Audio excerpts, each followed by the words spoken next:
Right, so we have like a few like little like announcements slash like things to get through this morning. So the first one is I decided to kind of like bite the bullet or whatever and decide to get a nutritionist. This is for a few reasons, but firstly I'm just going to do like a quick like body update so you guys can see exactly what I look like now, which is, so we're 7 weeks out. This is kind of what I look like now. Like I've already had breakfast and water, so like to say I'm getting a nutritionist, but it isn't for like aesthetic reasons. So I don't know if you guys get this, but like when it gets hotter, and right now here it's like 30 or so degrees, when it gets hotter I don't want to eat. Leading up to the competition, one, that's not good, I don't want to not be eating, and two, I kind of want to give myself the best possible chance at performing at my best. So I'm getting a nutritionist who's basically just going to help me like focus all of my food and stuff around training and make sure that I'm feeling as prepped as possible, as well as creating like a competition plan,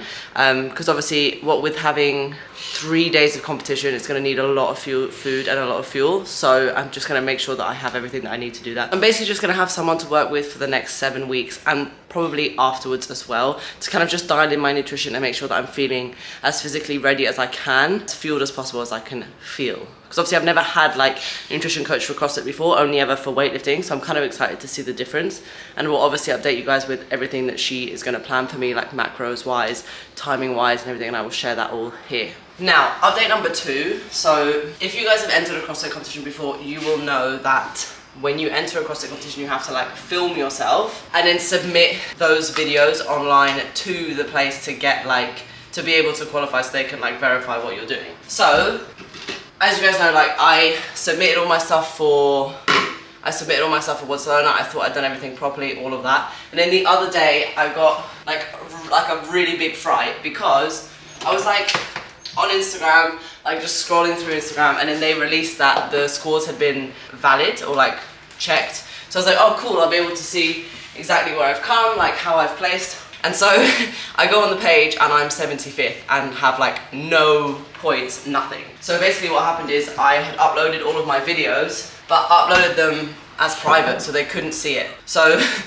number 1 lesson, make sure that you are uploading your videos correctly and not like doing what I did, which is uploading them privately and potentially risking your place in the competition. Luckily, like nothing bad happened and I was able to like resubmit my scores and stuff. So anyways, later that day, like after like really like worrying a lot, I got an email saying, oh well done, like your scores have been like readjusted, blah blah blah, you can go and check online now. So I go and check online, and not only have I qualified for elite, I qualified third out of like 80 women in this competition. So first of all I was like, oh that must be a mistake, like that can't be right. And I was like looking at it and I was like, no way, no way, no way. Anyways, so a few days later, well now it's like a week later, and I'm still third, so it's not a fluke. And honestly, I feel like, first it feels like really surreal because having qualified third for like my first ever elite competition, and I genuinely didn't think that the qualifiers had gone that well. So like, I'm really surprised and like super excited about it, but also now more nervous than I've ever been for anything in my whole life. But yeah, I qualified third. So yeah, so I was obviously feeling the pressure before, but now I'm feeling the pressure so much more. Just making a protein shake, which I always have, vegan protein, because of what I've said before, like whey protein has been shown to cause acne or can cause acne, so I stay clear of that. I then put some beta-alanine in there and creatine monohydrate powder, both like most research supplement. I don't like taking supplements really because I prefer to know what goes inside my body, but these two have like heavily researched and they're important for CrossFit. Anyways, so like I said to myself before, I didn't want to put like too much pressure on myself in the competition anyways and just want to go and like have fun. But it does make me feel not like confident, but quite happy that I did actually manage to qualify like within the top 10, and third anyways is just blows my little brain box. So I do want to make sure that I'm as prepped as possible, so I thought I would take you guys along today with like a full day of training anyway, so you can see what I'm doing leading up to it. But yeah, crazy stuff. Like, I never thought that I would ever be able to qualify so highly. And obviously people might say like, oh, it's just like a local competition, whatever. I don't really care. Like, whether it's local or not local, to be able to have done that for me is like a really big achievement. And there was like, when I first started doing the qualifiers for this competition, there was someone that I know who came up to me and was like, oh, are you doing this competition, blah, blah, blah. It's like, you might qualify, you might be quite good at this, like your gymnastics are okay, like your lifting is obviously really good, but your cardio, And I remember like, when she said this to me, that this is someone who also did the qualifiers. When she said that to me, I was obviously like really, really upset, because one, it's not nice when someone says, well, one, it's not nice when someone basically voices your own concerns out loud.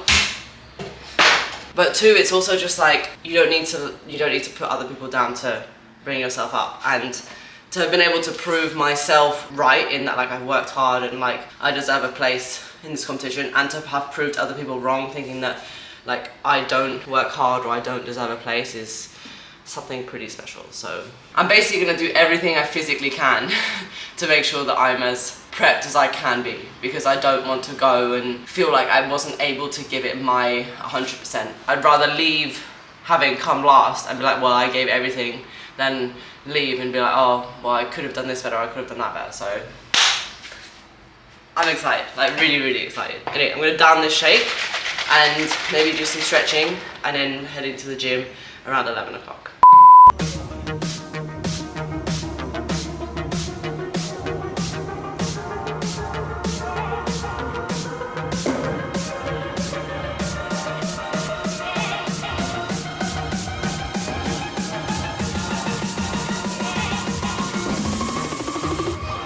Okay, so today's session was pretty simple actually, because this week was actually like a mini deload, prepping for the next block that we are starting this week, so starting the 29th of July.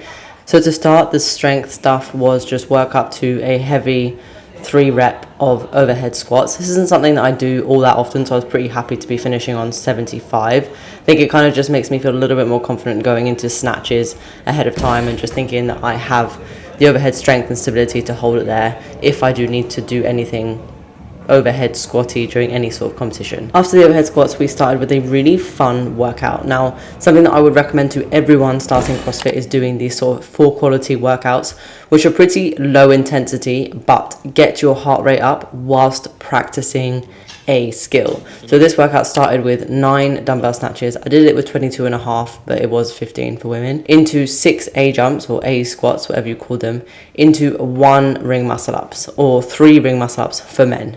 This basically just enables you to get the exposure of doing a high skill exercise with an elevated heart rate without there being too much of a risk of you missing all the time. So it's a really great way to implement them into workouts if you do want to practice. So it has been weeks and weeks and weeks since I've been able to do ring muscle ups, and like I've just been in like this huge funk with it and not been able to do it at all. So today's the first day that I've actually been able to do them, because I've been like really nervous obviously with the competition coming up. I've been worried that they would come up and I wouldn't be ready, so really happy. I think one thing that kind of changed for me was that before I was like thinking like 1 cue, but that cue wasn't working. And the biggest thing was like today was the first day that I didn't stick to that cue, and I just decided to go for another cue. And sometimes you just got to cut your losses and just like try something else, because like Ross said to me, like doing the same thing over and over again hoping that the result was going to change is a definition of insanity. So like if I wanted to get better, I had to try something different. So today I was like trying to like pull back on the rings up here instead of like pull them to my hips. So like pulling back here, which made it so much easier to like pull myself through. So I'm so happy, because I really was worried about it and like was scared that I was in this awful funk with it and I wouldn't be able to do them again, because it's so bloody hard. But super happy. We just got one more workout, which is like another like skilly workout, which I think might come up in Barcelona, so we'll see how that one goes. So after having told you guys my whole ring muscle up spiel, I kind of went into the gym with a new motivation, and I was like, right, because they felt good today, I want to do some good sets where I like drill the technique that I'm working on and like make sure that I'm doing it properly and that I'm satisfied with what it looks like. So after I went back in and I did 3 sets of 3 ring muscle ups, which means I did 9 plus the 11 in the workout because I did 1 extra round. So that's 20 ring muscle ups, which is just great to get like the exposure in. And like I said, I just wanted to keep practicing to make sure that I didn't lose the knack that I found. And it made such a big difference. And like leaving the gym, I then felt so much more confident in the fact that I like drilled the technique, felt happy, and just honestly really, really relieved.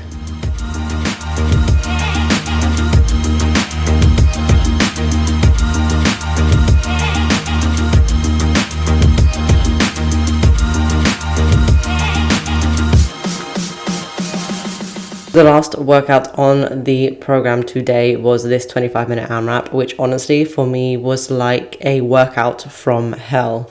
I am not very good at rope climbs. Like I don't mind rope climbs when you use your legs, but legless rope climbs completely bamboozle my little head and I can't get my head around them. So it was super, super challenging to just kind of do this specific workout when there was so many rope climbs in it. However, the good thing about doing these sorts of workouts, like the workouts that you don't want to do, especially if you're going up to a competition, is that I would rather have done the workouts, like I would have rather done the exercise at least once to kind of know the stimulus, know how it makes me feel, so that if I then have it in a competition, I can be like, right, I don't like rope climbs, but I don't mind a heavier bench, or I don't mind the 200-meter run. Like knowing where your strengths are like in specific workouts are so important for you to be able to then be like, okay, well, this isn't my strength, but this is how I'm going to move past it. So that's kind of how I saw this specific workout. And in the end, you just sort of just get through it. Like you just have to find that deep, dark hole in your mind where you can go and then just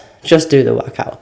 At the end, I also did do some skill practice on the ramp, which was really fun. Again, just exposure to see if anything like this were to come out, that I've just done it. So I hope you guys did enjoy this video. If you did, don't forget to give it a big thumbs up as well as subscribe to my channel. I upload every 4 days, so I'll catch you in the next one. Bye.